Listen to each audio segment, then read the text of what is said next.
آپ کو پتہ ہے بعض دنیاوی چیزوں میں بعض لوگ الجھ کے رہ جاتے ہیں، کیوں؟ ان کا کوئی مقصد نہیں ہوتا بعض لوگوں کو شہرت کی بڑی عجیب و غریب قسم کی ہرس ہوتی ہے، وہ سارا وقت اپنا ضائع کر دیتے ہیں، نہ عبادت، نہ روحانیت، نہ تقویٰ، نہ کوئی کسی قسم کی باطنی کیفیات۔ بس میں بھی ہوتا ہوں، میرا بھی ایک نام ہوتا ہے، ساری زندگی ضائع ہو گئی۔ اپنے لیے کوئی بہترین مقاصد تلاش کریں۔ آپ کے یہ جو چھوٹے موٹے جھگڑے ہوں گے، زندگی کے مسائل ہوں گے، یہ ویسے رستے میں رہ جائیں، آپ کو محسوس ہوگا یہ ہے ہی نہیں۔ لوگ جدوجہد کرتے تھے، صحابہ چلتے تھے، میٹوں کا سفر، مہینوں کا سفر ہوتا تھا، پیروں میں چھالے پڑ کر ٹوٹ جاتے تھے اور زخم بن کر ٹھیک ہو جاتے تھے، پر ان کا سفر جاری رہتا تھا۔ بڑے زخم لگے، بڑے زخم ٹھیک ہوئے، پر وہ سفر جاری۔ اپنے مقاصد کا تعین کریں۔ ایسا نہیں ہوتا کہ سارے راستے ہموار ہی ہوں، پہاڑی راستہ بھی ملتا ہے۔ ایسا نہیں ہوتا کہ سب رستوں کے اندر سڑکیں ٹھیک ہی بنی ہوں، ٹوٹے رستوں سے بھی گزرنا پڑتا ہے۔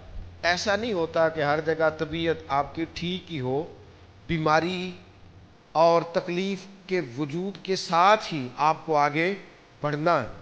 پر شرط یہ ہے کہ کوئی مقصد دل میں ہو، کوئی لگن ہو، کوئی تڑپ ہو، کوئی خاص مقام ہو، آپ کا کسی طرف بڑھنے کا ذوق ہو۔ میں دیکھتا ہوں ہمارے یہاں بہت سارے لوگ ہیں دینی دنیاوی کام کرنے والے، لیکن کوئی خاص مقصد نہیں ہوتا، اس کے پیچھے کوئی ترجیحات بڑی نہیں ہوتی، اس کے پیچھے ان کے کوئی بہت بڑا فلسفہ کار فرما نہیں ہوتا۔ بس رسم کی طرح ہے، میلاد آیا ہے تو کرنا ہے، محرم آیا ہے تو منانا ہے، اور اگر کوئی اور دینی دنیاوی ایونٹ آیا ہے تو وہ گزارنا ہے، لیکن اس کے جو بھرپور مقاصد ہیں ان مقاصد کی طرف ان کی توجہ نہیں ہوتی۔ میلاد صرف ربیع الاول میں نہیں ہوتا، حضور کا ذکر تو سارا سال ہونا چاہیے، سیرت کا باب تو ہر وقت کھلا رہنا چاہیے، انسان کو تو ہر وقت کوشش کرتے رہنا چاہیے، کچھ نہ کچھ حضور کا دین پھیلانے کی اس کے اندر طلب ہر وقت ہونی چاہیے۔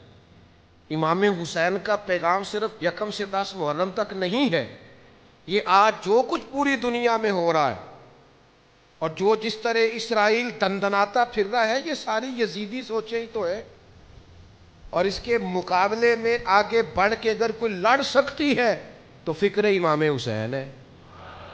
جو کچھ آج پوری دنیا میں ہو رہا، اگر ہم نے اپنے بچوں کو صحابہ کی وہ جدوجہد سکھائی ہوتی، امام حسین کا فلسفہ بتایا ہوتا، تو کبھی بھی ہمیں کسی اور ڈیبیٹ کی ضرورت نہ رہتی۔ یہ خود بخود بتاتے ہیں کہ اصل حق کیا ہے، اصل میں آگے بڑھنا کس طرح سے ہے، لیکن ہم نے سمجھا ہے کہ 4-5 دیگوں سے امام حسین کا ذکر مکمل ہو جاتا ہے، ایسا نہیں ہے۔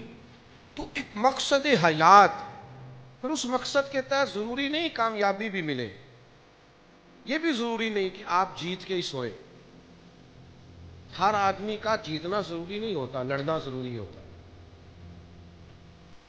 14 صحابہ بدر میں شہید ہو گئے تھے، انہوں نے تو مکہ فتح ہوتے نہیں دیکھا، لیکن فتح مکہ میں سب سے زیادہ کردار ان 14 لوگوں کا ہے جو بدر میں شہید ہوئے۔ وہ کامیابی کی پہلی سیڑھی بنے تھے۔ جو 70 صحابہ احد میں شہید ہو گئے تھے، انہوں نے مکہ فتح ہوتے نہیں دیکھا میرے دوستو، انہوں نے وہ بلندیاں، وہ عروج، وہ بڑے بڑے مال غنیمت کے ڈھیر انہوں نے نہیں دیکھے۔ جو اسلام کے پاس بعد میں قوت آئی، دولت آئی، وسائل آئے، وہ انہوں نے نہیں دیکھے، لیکن حضرت امیر حمزہ کا خون کبھی اسلام میں بھلایا نہیں جا سکتا، حضرت عبداللہ بن جہش کی دعائیں بھلائی نہیں جا سکتی، حضرت سعد بن معاذ کا جذبہ بھلایا نہیں جا سکتا، حضرت مصعب ابن عمیر نے اس طرح جان قربان کی تھی کہ آخری وقت کفن بھی پورا موجود نہیں تھا۔ تو کیا بھلائے گی تاریخ ان لوگوں کو؟ اسلام کا جھنڈا پورے طور پر پوری دنیا میں اس طرح سے لہراتا بظاہر نہیں دیکھا، لیکن ان کی قربانیاں بھلائی جا سکتی؟ تو کوئی مقصد تو بنائیں۔